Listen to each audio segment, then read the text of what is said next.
Hi friends, please subscribe to Amravati Media and press the bell icon for more latest updates.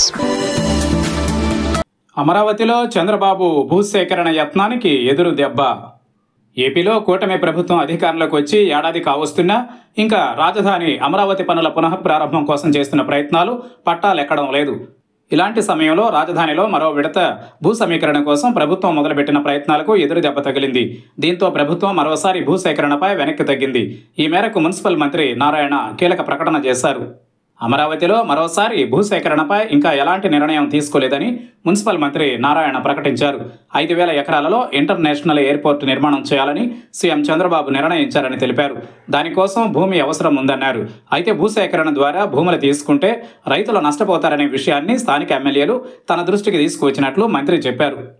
Mangalagiri, Tadepalli, Guntur, విజయవాడను కలిపి త్వరలో mega city ఏర్పాటు చేయాలనే ఆలోచనతో CM ఉన్నారని, అందుకే అంతర్జాతీయ స్థాయి విమానాశ్రయం నిర్మాణం చేపట్టాలని నిర్ణయించినట్లు మంత్రి నారాయణ తెలిపారు. భూసేకరణ ద్వారా భూములు తీసుకుంటే కేవలం రిజిస్ట్రేషన్ ధరలో 2.5 రెట్లు మాత్రమే ఎక్కువ వస్తుందని, అలా కాకుండా ల్యాండ్ పూలింగ్ ద్వారా తీసుకుంటే రైతులకు ప్రయోజనం ఉంటుందన్నారు.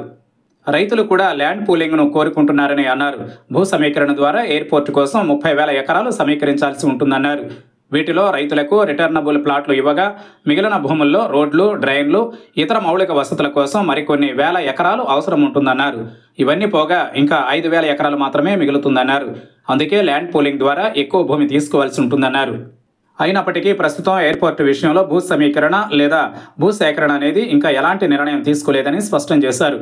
అమరావతి నిర్మాణం కోసం 2015లో కేవలం 58 రోజుల్లోనే రైతులు స్వచ్ఛందంగా 34,000 ఎకరాల భూమిని పూలింగ్ ద్వారా ఇచ్చారనే విషయాన్ని మంత్రి గుర్తు చేశారు.